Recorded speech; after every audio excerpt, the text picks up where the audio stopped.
Hello friends, नमस्कार। स्वागत है आपका एक बार फिर से एएस एकेडमी में। दोस्तों, आज हम आपके लिए फिर से वीडियो लेकर आए हिंदी के कुछ ऐसे महत्वपूर्ण प्रश्न दोस्तों जो यूपी पुलिस परीक्षा के लिए बहुत ही महत्वपूर्ण है। और दोस्तों, मैं कंटिन्यू आपको हिंदी के ऐसे क्वेश्चन लेकर आके आ रहा हूं जो आपके लिए परीक्षा के लिए बहुत ही महत्वपूर्ण होंगे। दोस्तों, और भी हम वीडियो बना चुके हैं। यदि वो वीडियो आप देखना चाहते हैं तो इस वीडियो के डिस्क्रिप्शन में जाके उसकी लिंक आप ओपन कर सकते हैं, जिससे आपको वो वीडियो मिल जाएंगे। तो दोस्तों, प्लीज़ वीडियो को लाइक और शेयर करना बिल्कुल मत भूलिएगा और वीडियो को लास्ट तक जरूर देखना, क्योंकि बहुत ही मोस्ट आईएमपी क्वेश्चन है।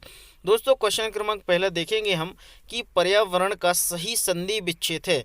पर्यावरण का सही संधि विच्छेद है यानी परिधन आवरण। दोस्तों, तो इसका ऑप्शन नंबर आपका डी आंसर सही हो जाएगा। यानी पर्यावरण, देखो जैसे कि आपको पता है कि पर्यावरण यानी पर्यावरण में परिधन आवरण, यानी ऑप्शन नंबर डी आपका सही हो जाएगा। ठीक है, चलिए दोस्तों नेक्स्ट क्वेश्चन देखेंगे हम यहाँ पर। नेक्स्ट क्वेश्चन है आपका, अनुनासिक का संबंध होता है। अनुनासिक का जो संबंध होता है वो होता है नाक और मुंह दोनों से होता है। यानी आपका ऑप्शन नंबर बी आपका सही हो जाएगा। ठीक है, चलिए नेक्स्ट क्वेश्चन है आपका, अनुनासिक व्यंजन कौन से होते हैं। जो अनुनासिक व्यंजन होते हैं वो आपके हमेशा वर्ग के तृतीयाक्षर नहीं होते हैं, वर्ग के प्रथम अक्षर नहीं होते हैं, वर्ग के पंचम अक्षर हमेशा होते हैं। यानी ऑप्शन नंबर सी आंसर होगा। ठीक है, नेक्स्ट क्वेश्चन है, हिंदी वर्णमाला में स्वरों की संख्या होती है। तो हिंदी वर्णमाला में स्वरों की जो संख्या होती है वो 11 होती है। तो ऑप्शन नंबर सी आंसर होगा। नेक्स्ट क्वेश्चन है आपका, जो पहले कभी ना हुआ हो। यानी कोई भी चीज़ ऐसी होती है दोस्तों,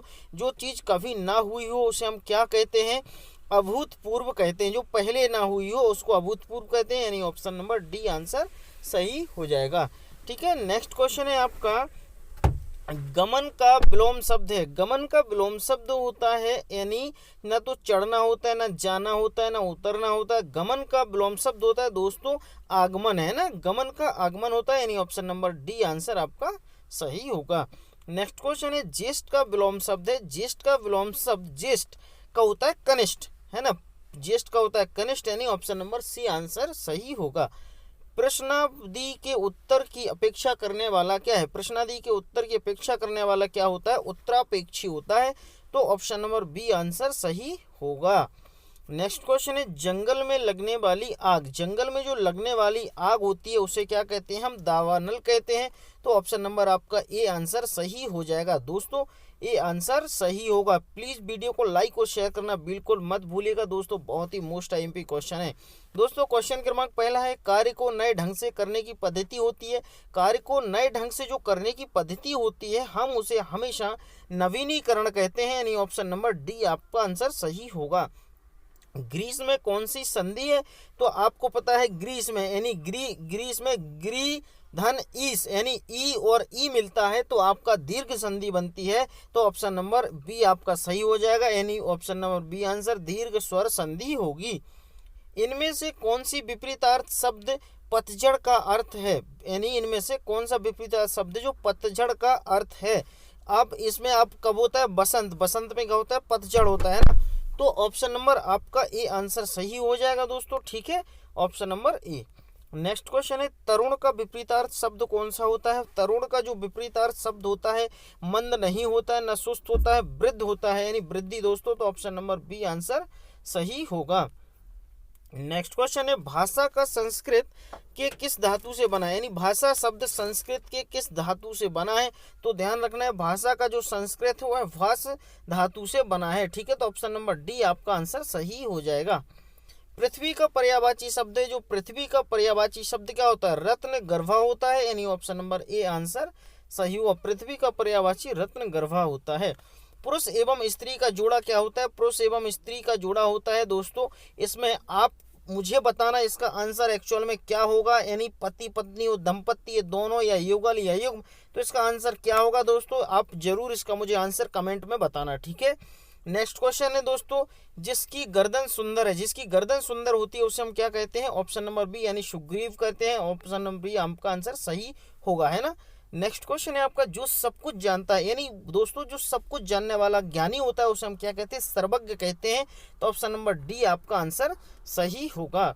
नेक्स्ट है, समय की दृष्टि से अनुकूल। जो समय के अनुसार दृष्टिकूल हो जाता है, मतलब कोई भैया समय के अनुसार अनुकूल है तो उसको हम क्या कहते हैं, समय अनुकूल, यानी समय अनुकूल। ठीक है, तो ऑप्शन नंबर आपका कौन सा, ऑप्शन नंबर बी आंसर सही हो जाएगा। ठीक है, नेक्स्ट क्वेश्चन है आपका, जो कहा ना जा सके, जो कोई भी चीज को हम कह नहीं सकते हैं, मतलब जो चीज को हम कह सकते हैं वो हमेशा अकथनीय होती है, और जिसको हम कह नहीं सकते हैं उसको हम हमेशा अकथनीय होती है। तो ऑप्शन नंबर आपका ए आंसर सही होगा, इसको हम अकथनीय कहते हैं। ठीक है, नेक्स्ट क्वेश्चन है आपका, अमीय का पर्यायवाची शब्द है। अमीय का जो पर्यायवाची शब्द होता है वो क्या होता है? अमीय का पर्यायवाची शब्द सुधा होता है। तो ऑप्शन नंबर डी आंसर सही होगा। अथ का विलोम शब्द होता है दोस्तों, तो अथ का जो विलोम शब्द होता है, अथ का मतलब होता है इति, तो अथ का विलोम हो जाता है इति, यानी अथ मतलब तुरंत, इति मतलब आंसर डी आंसर सही होगा। ठीक है, नेक्स्ट क्वेश्चन है आपका, श्री गणेश का विलोम शब्द क्या? श्री गणेश किसी चीज का स्टार्ट करना हो, इति श्री का तुरंत करना, तो ऑप्शन नंबर बी आंसर सही होगा। नेक्स्ट क्वेश्चन है, हे का विलोम शब्द क्या है? दोस्तों इस हे का जो विलोम शब्द है वो आप मुझे आंसर में जरूर बताना, यदि नहीं बने तो मुझे बताइएगा, मैं जरूर बताऊंगा, कमेंट करके जरूर मुझे इसका आंसर आप लोग बताइएगा। ठीक है, नेक्स्ट क्वेश्चन है, अबनी का विलोम शब्द क्या है? अबनी का जो विलोम शब्द होता है दोस्तों वो अंबर होता है, यानी ऑप्शन नंबर सी आंसर सही होगा। नेक्स्ट क्वेश्चन है, निम्न में से नासिक व्यंजन कौन सा है? तो नासिक व्यंजन आपका हमेशा कौन सा होता है दोस्तों? नासिक व्यंजन हमेशा आपका ज होता है, यानी जो इड़ा टाइप का होता है, यानी ये इसको बोलते हैं हम नासिक व्यंजन। ठीक है, नेक्स्ट है आपका, निम्न में से अल्प प्राण वर्ण होते हैं। जो अल्प प्राण वर्ण होते हैं वो हमेशा का और गा होते हैं, ध्यान रखना, का और गा होते हैं। तो ऑप्शन नंबर सी आंसर सही हो जाएगा। नेक्स्ट है, स्थान के आधार पर बताइए कि मूर्धन्य व्यंजन कौन से होते हैं। मूर्धन्य जो व्यंजन होते हैं दोस्तों वो आपके हमेशा डा और ढा होते हैं ना, डा और डा होते हैं। ठीक है, इनमें से रस के कौन सा भेद है? रस का यानी रूपक अलंकार होता है, उल्लेख नहीं है। अब करुण, करुण रस होता है रस आपका, तो ऑप्शन नंबर आपका ए आंसर सही हो जाएगा, यानी करुण आपका रस होता है, तो ऑप्शन नंबर ए। ठीक है, नेक्स्ट क्वेश्चन है, अर्थ अलंकार कितने प्रकार के भेद होते हैं? अर्थ अलंकार के आपको ध्यान रखना 12 भेद होते हैं, यानी ऑप्शन नंबर सी आपका आंसर सही होगा। संधि कितने प्रकार की होती है? संधि व्यंजन, स्वर व्यंजन होती है, विसर्ग होती है, आपको स्वर संधि होती, तो आपको ध्यान रखना व्यंजन संधि आपकी टोटल 3 प्रकार की होती है। ठीक है, इनमें से कौन सी युग्म शब्द गलत है? आपको ध्यान रखना है, नशा, मद, निशान, चिन्ह, नगर, शहर, नारी, स्त्री। तो दोस्तों इसका भी जो आंसर होगा वो आप मुझे क्या होगा वो आंसर मुझे आप कमेंट में जरूर करके बताना, और आपसे नहीं बने तो मुझे बताइएगा, लेकिन प्लीज कोशिश करना इसका आंसर मुझे आप जरूर बताना। इनमें से कौन सी शब्द अशुद्ध है? तो दोस्तों आपको अशुद्ध शब्द कलश, रसायन और कल्याण, लेकिन पुण्य में छोटी की लगती है इसलिए हम इसे पुण्य कहते हैं ना, पुण्य। तो इसका answer option number B answer सही हो जाएगा। ठीक है, चलिए नेक्स्ट क्वेश्चन है, इनमें से कौन सी शब्द शुद्ध है? शुद्ध आपका दोस्तों चिन्ह, हिंदू, भस्म, तो ऑप्शन नंबर डी प्राण आपका ऐसा ही लिखा जाता है, इसलिए प्राण आपका सही आंसर है, ऑप्शन नंबर डी।